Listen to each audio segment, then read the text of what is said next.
So why do I think you were born to be a creator? Well, let me start with a story about what I did over the weekend. On Saturday, I performed a gig with my band. We were the second to last act of the evening, and we performed for half an hour, so we got to do 6 songs. I think we did really well. I had a great time. The other guys in the band played really well. The audience seemed to enjoy it.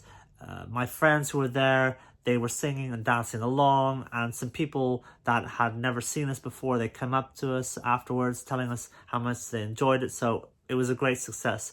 Now, performing on stage for me is a flow state, but a flow state is when you are so engaged with what you are doing that your perception of time is different. So in this case, it went by in a flash. So we performed for half an hour, but it felt like 5 minutes, as if I just got on stage and was asked to leave straight away, which is a shame because I'm having such a good time.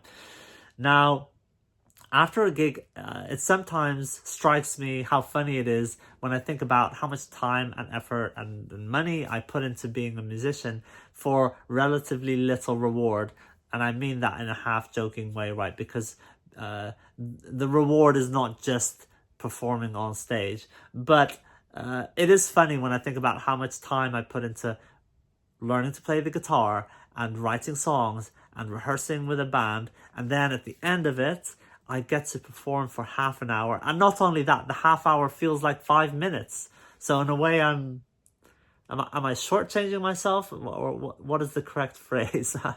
Am I not doing myself justice? I don't know how to phrase it, but you know what I mean, right? All that effort for half an hour, and the half hour doesn't even feel like half hour. It feels like 5 minutes. But anyway, the point of all this is to say, what does this have to do with me thinking, believing that you were born to be a creator, that I was born to be a creator? Well, when I think about the human species, right, we've been around for a couple of 100,000 years, and for 99% of that time, we were mostly being creators, far more than being consumers. We had to hunt and gather our own food, and we had to cook it ourselves, and we had to sing our own songs, and we had to play our own musical instruments, our primitive bone flutes and bongos or whatever, and we had to tell our own stories around the campfire.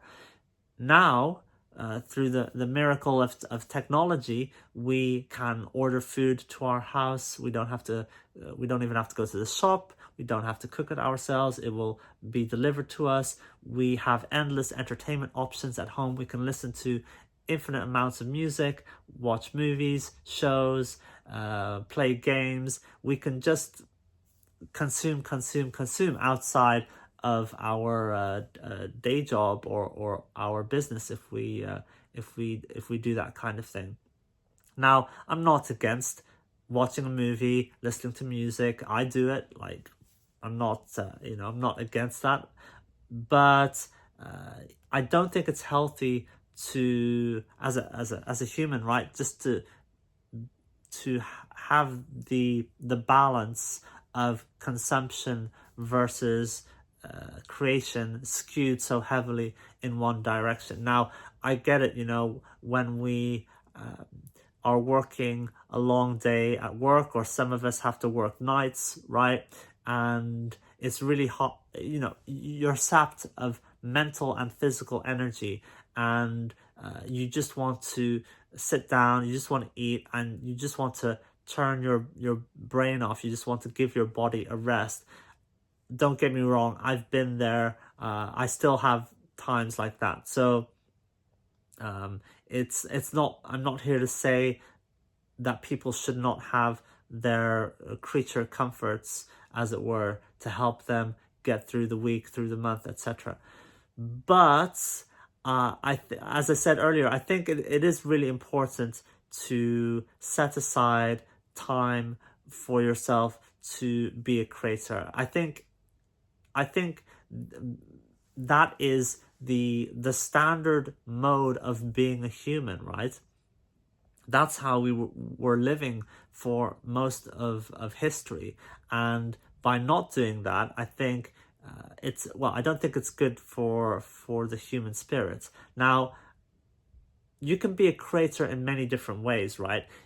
So I am a musician, but you might be a cook, or you might be a writer or a painter, or you might be into going to the gym, or maybe you are a community leader or a teacher. So for me, when I say creator, I mean it in a really broad sense, where it's about putting something out into the world and not just taking in consumption, right?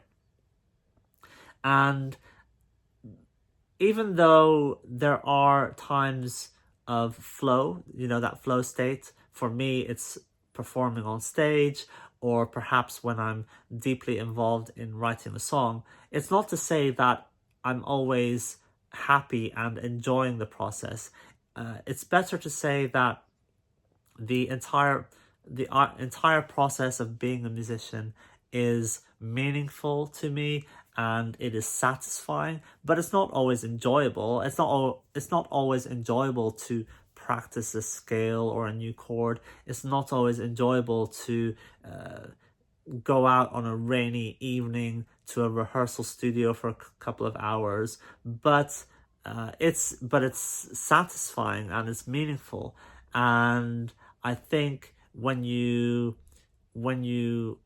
hear about some of the advice that people give about what makes for a fulfilling life and a meaningful life and all those kinds of things, you often read or hear people say that the important thing, is to find things that are important and do things that are important to you, that are meaningful to you, that bring you satisfaction, and that you shouldn't rely, or you shouldn't seek to short-term happiness and pleasure too much. I think happiness is great. I think pleasure is great, but if you're only chasing those dopamine hits, then you're going to get diminishing returns, and you're going to be chasing new highs all the time, and that is never satisfactory. So, yeah, I think we all have it in us as humans. It's like this innate part of us to be a creator. Yes, there's consumption. You need to feed yourself. You need to have a place to sleep, etc., etc.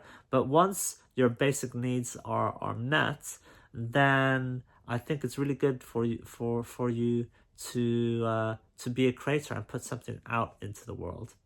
Anyway, those are just the random thoughts of myself, just a random musician based here in London. Let me know what you think.